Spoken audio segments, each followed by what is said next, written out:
thank you for inviting me. I'm going to finish that panel by going back to extractivism that Christina and Nila talked about. I'm trying to understand better or apply that concept to the way we look at the Arctic, actually.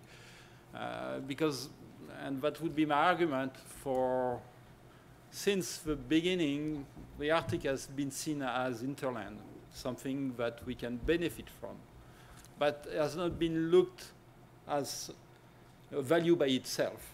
You know, it's always been something where you can extract wealth to bring down south. And the relation of the Arctic is a relation, it's a colonial relationships, actually, that move from the north to the south. And it's a very strong relationship. So, and you got the picture, I don't know, you might not remember, that's the Manhattan. It's that, gas tanker, that oil tanker, actually, that crossed the Northwest Passage back in the 50s, American one. And, you know, and the Inuit were very worried at that time of the impact of those crossing over the ice. Because for the Inuit, and Peter might have talked about that, you know, the land and the sea is the same thing. Actually, the subsistence comes mostly from the sea. So, you know, that's an image of, you know, destruction for an Inuit, even if for us it's only a boat coming through the ice. But a boat coming through the ice is something that prevents you to go hunting. And there's more and more of those boats. So some definition on extractivism, that comes from, the concept comes from South America. And the thing that we should, and Christina mentioned that actually, it's been designed to capture the idea of, you know, that resource, the mineral resources, oil and gas, are extracted to be moved to other markets. So, and I think that the most important part of that concept is the idea that the extraction doesn't benefit the region or doesn't benefit locally. It moves away. And like, actually, Christina, I like to extend it because there's much more. Extractivism is not only about resources, oil and gas. It's go beyond that. And so it's not a new phenomenon also. There's a long history, and the Arctic also, we tend to forget it. There's a long history of extractivism in the Arctic. So just give you some example, fur trade. The fur trade, even if it was local benefit, most of the wealth created by the fur trade went to London and the European market. Whaling, Peter Ionic talked about that. Whaling, the Inuit were part of that, and they were part of the fur trade, actually, so they did capture some of the wealth, but the bulk of the wealth was in the south. And whaling, and also had an impact because, for example, in terms of whaling, there was such an intense whaling in the Arctic that the bowhead whale got almost extinct, so the Inuit couldn't even hunt it anymore for many years. They started again a few years ago, but for many years there was barely any bowhead left. So, and so it had an impact on the Inuit livelihood very strongly. And whaling was conducted by American ships, actually, Netherlands, British, so not even Canadian. So same thing, the wealth went down in Europe, actually, and the state. And non-renewable resource also. And now this is, oh, sorry, I forgot the cultural artifact, and I should not. As you might know, if you go to the Smithsonian Institute, you will find lots of Inuit cultural, and not only Inuit, actually, from all over North America, objects that are stored in the south for, you know, for sovereigner to see, but that belong to the Arctic, actually, you know. So that's also, you know, and we don't think of it very often, but, you know, the Arctic has been mined for culture as well as a mineral. And the non-renewable resources, so mining, actually, and we know all about mining, you know, Plan Nord and all that. We tend to think it's a new thing. It's not a new thing, actually. The first mine were opened in Arctic Canada, that was in Rankin Inlet in the 50s. At that time, actually, because they had to hire Inuit, because they couldn't ship a worker to Rankin Inlet, it was mostly Inuit working. And at the Rankin Inlet mine, the language was Inuktitut. It was not English. And the 4 men were Inuit. So, but that changed. You know, there's been mine after that. There was Polaris. There were a few experiments. There was Polaris, and in Arctic Bay there was also another mine, Nanisivik, I think, yeah. That were in operation in the 70s. They were experiments, actually. The federal government was trying to see if mining could work over there. And it was heavily funded by the Canadian government, actually. Both mines closed, and both mines left nothing in the community. Arctic Bay, actually, the mine Nanisivik had a whole village built with a whole center, recreational center, movie theater. All that was destroyed when the mine closed. Even if the Inuit from Arctic Bay, they wanted to get their house back to the community. There's a problem of housing in most Inuit communities. So they really wanted to get them back. But because of insurance and liability, that was destroyed. Actually, it was pushed in the wall of the mine. So, you know, that mine didn't leave anything, just memories. That's the only thing that's left from that. So, you know, in terms of development, that's you know, it's a very classical case of extractivism. You know, all the wealth went down south. And I would argue it's not that different, and I'll talk about that later. So it's very much a question of homeland versus interland. For the Inuit, that's an homeland, but for most of the world, it's an interland, a resource region. And so a very strong and dominant narrative, actually, you know, of that. I'll put you a few extracts. It's mostly on Quebec, but you can find them everywhere. Václav Mergouin, he was a premier at the time where the northern Quebec was attributed to Quebec in 1912. And you know, when Lemaire talked about that, he said, I can hardly wait for this vast territory to be annexed with its hundreds of thousands of square miles, its incalculable mining resources, its riches of all kinds, and its immense development potential. So you see, we're not talking about a place, we're talking about wealth, richness. Maurice Duplessis is even more interesting, you know. I put it in black, talking about the Yungava. This is an accomplishment, I'm proud of this. This was a place where there was nothing, just a handful of Eskimo. It was a land of misery and despair, and we are in the process of turning it into a region of prosperity. So you see, that was the mindset of politicians, and I'm sure Lisa would not agree with that. It was not such a bad place, actually, of misery, but it was seen like that. And people, you know, so that's why, and that justifies the development of a region, you know. We want to get those people out of their misery. And we know what it did. If you think of, and Robert Bourassa is the same thing. You know, when Robert Bourassa announced the James Bay project, he was alone. And same thing, developing a territory that was not actually inhabited for him. You know, never talk with a Cree or the Inuit. He had to talk with them because they challenged him in court, actually. But he was not going and didn't plan to. Even John D. Baker had also the same outset for Canadian. And Philippe Couillard, you know, I mean, the words are a bit different, but still it's the extractivism, you know. We have announced Plan Nord. We have ensured that Plan Nord meets all the essential conditions to attract investors from here and abroad who are interested in prospects that promote and develop the economic potential of the Northern Territory. Only the economy, nothing. The richness, still.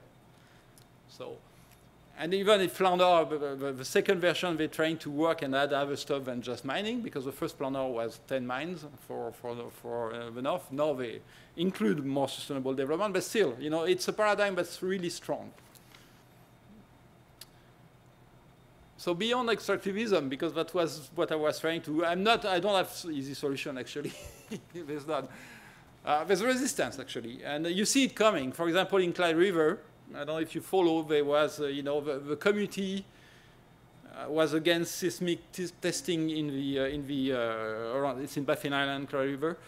And so the federal government had commissioned a German company to do some seismic testing around the community. Well, if you know it works, actually it's a boat that has, yeah, oh, I should be just fine. So there's a boat that has a detonator in the back that create explosion in the sea. So and from the wave, and Yvon can explain that better than me probably. So, but from the wave of the sound, we can know what's underground. But the thing is, you know, when there's whale, and whale are very sensitive to that.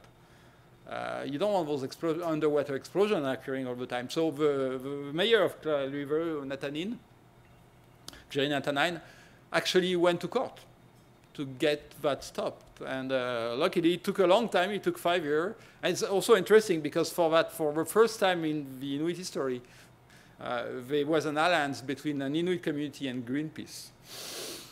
Because that was the only ally they could find, actually.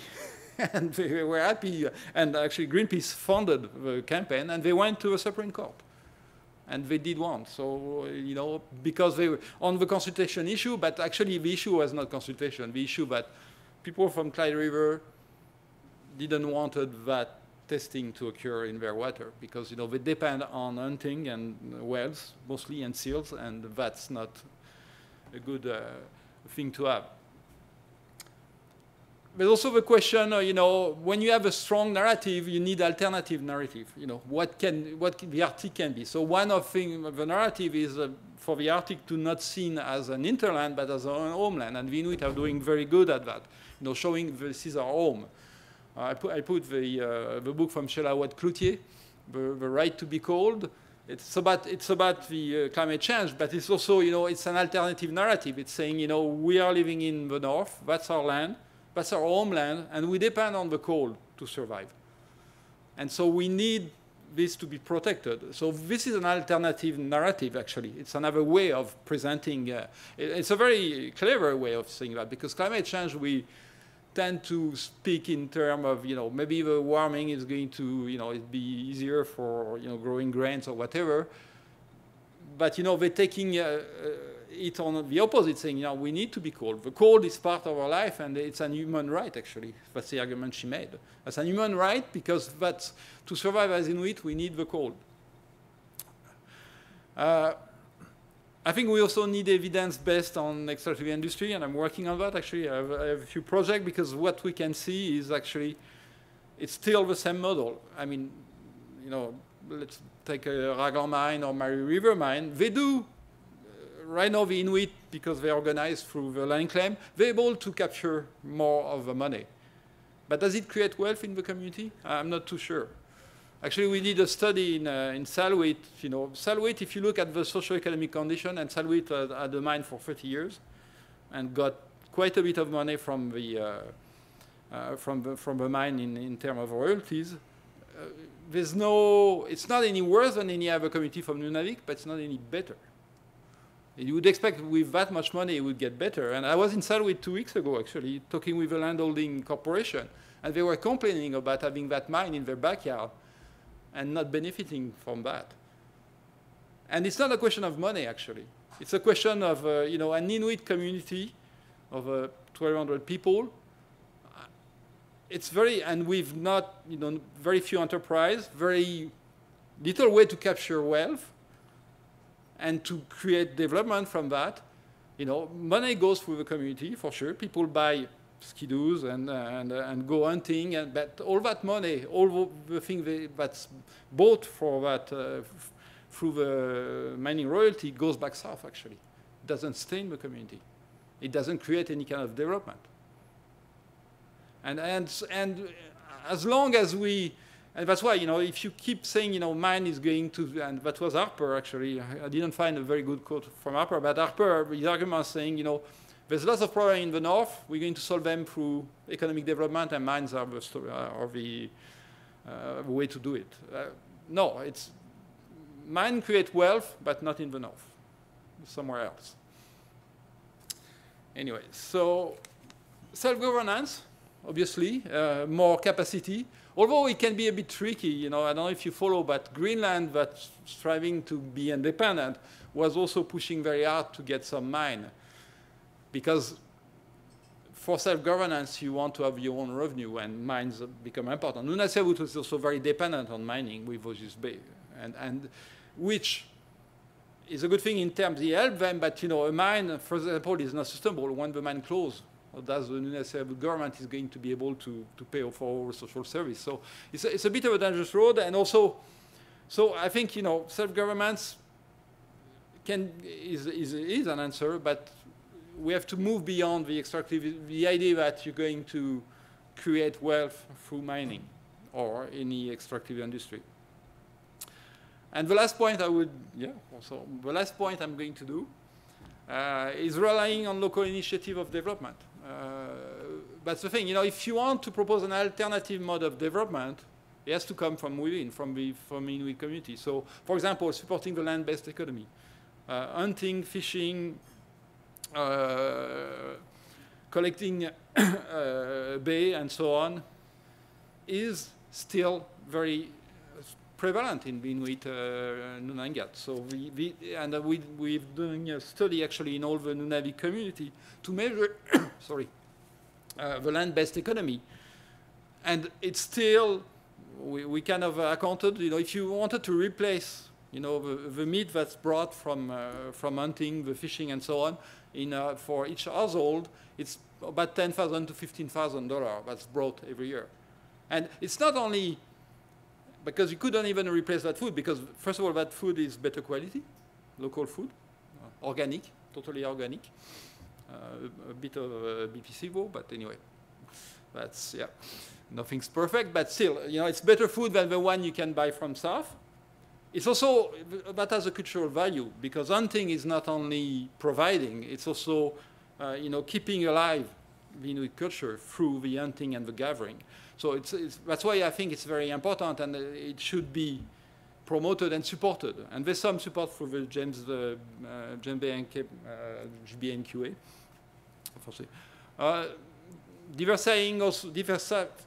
Diversification of the Arctic economies, that would be easier to say.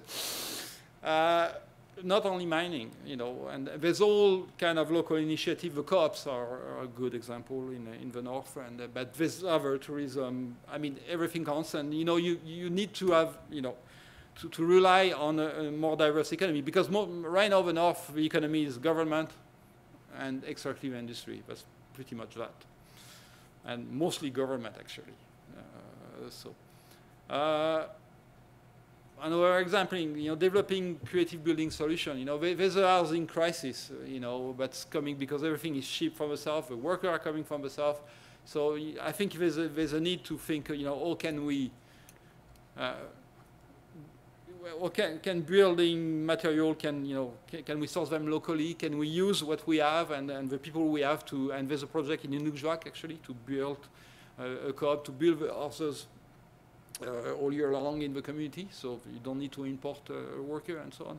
So that can be done. Harnessing renewable energies also, you know, because right now all the north is dependent on diesel fuel that's shipped. Yeah, I'm getting there. That's shipped from the south, and you know there's some project. There was the Inavik project still in Inukjuak. I'm not sure what they have in the drinking water, but they get ideas.